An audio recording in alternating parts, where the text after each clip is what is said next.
প্রিয় দর্শক বন্ধুরা, এই মুহূর্তের জন্য অর্গানাইজার টিচার বা সংগঠক শিক্ষক নিয়োগ প্রক্রিয়ার সঙ্গে যুক্ত চাকরি প্রার্থী বন্ধুদের ক্ষেত্রে অত্যন্ত গুরুত্বপূর্ণ কিছু খবর আপডেট উঠে আসছে। তাই প্রতিটি চাকরি প্রার্থী বন্ধুদের জন্য এই ভিডিওটি দেখার জন্য অনুরোধ রইল। আপনাদের এক্সক্লুসিভ খবর অবশ্যই সবটা আলোচনা করার চেষ্টা করছি। গুরুত্বপূর্ণ ভিডিওটিকে সম্পূর্ণ শেষ পর্যন্ত শুনে বোঝার চেষ্টা করবেন, ভিডিওটিকে শেষ পর্যন্ত দেখে নেবেন। যে সমস্ত বন্ধুরা চ্যানেলটি এখনও পর্যন্ত সাবস্ক্রাইব করেননি, সাবস্ক্রাইব করে নিয়ে সঙ্গে থাকবেন, কারণ আপনাদের জন্য অত্যন্ত আর্জেন্ট এবং জরুরি ভিত্তিতে এই সিরিয়াস ম্যাটারটি নিয়ে এই আর্জেন্ট ভিডিওটি ক্রিয়েট করা। চলুন কথা না বাড়িয়ে মূল আলোচনার মধ্যে প্রবেশ করি। বন্ধুরা, অনেকেই কিন্তু জানতে চাইছেন যে এই মুহূর্তে দাঁড়িয়ে লোকসভা ভোট তো ঘোষণা হয়ে গিয়েছে এবং সেই আপডেট স্ট্যাটাসের মধ্যে দাঁড়িয়ে আপাতত কী খবর আপডেট উঠে আসছে 20 তারিখের পরবর্তী ক্ষেত্রে, মার্চ মাসের 3rd উইকে।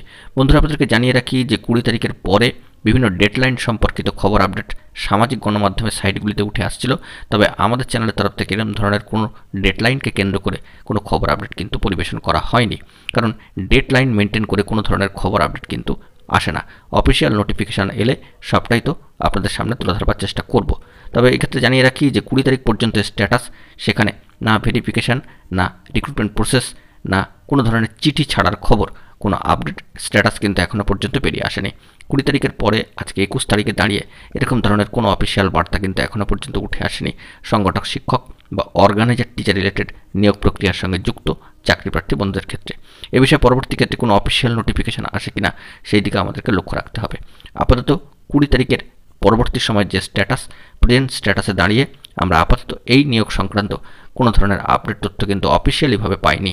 অফিসিয়ালিভাবে এই আপডেট তথ্য উঠেলে সবটাই আপনাদের মাঝখানে প্রোভাইড করে দেওয়ার চেষ্টা করব। বন্ধুরা, জানিয়ে রাখি যে মহামান্য কলকাতা হাইকোর্টের সিঙ্গেল বেঞ্চের মামলা সংক্রান্ত বিষয় আজকের দিনে দাঁড়িয়েও কিন্তু কোনো আপডেট তথ্য উঠে আসেনি। সম্পূর্ণ বিষয়টিকে অবশ্যই আমরা খেয়াল রাখার চেষ্টা করছি। গুরুত্বপূর্ণ তথ্যাদি পেলে আপনাদের মাঝখানে সবার আগে সবার প্রথমে অফিসিয়ালি বার্তা উঠে এলে তবেই কিন্তু প্রোভাইড করব। আপাতত কোনো ধরনের অথেন্টিক এবং অফিসিয়ালি বার্তা কিন্তু উঠে আসেনি, এলে তো অবশ্যই আপনাদের মাঝখানে প্রোভাইড করব। অনেকেই এই বিষয়ে জানতে চাইছিলেন আপডেট স্ট্যাটাস কী দাঁড়াচ্ছে, তা একটি ভিডিও করে সংক্ষিপ্ত আকারে এর মধ্যে দিয়ে তুলে ধরার চেষ্টা করলাম।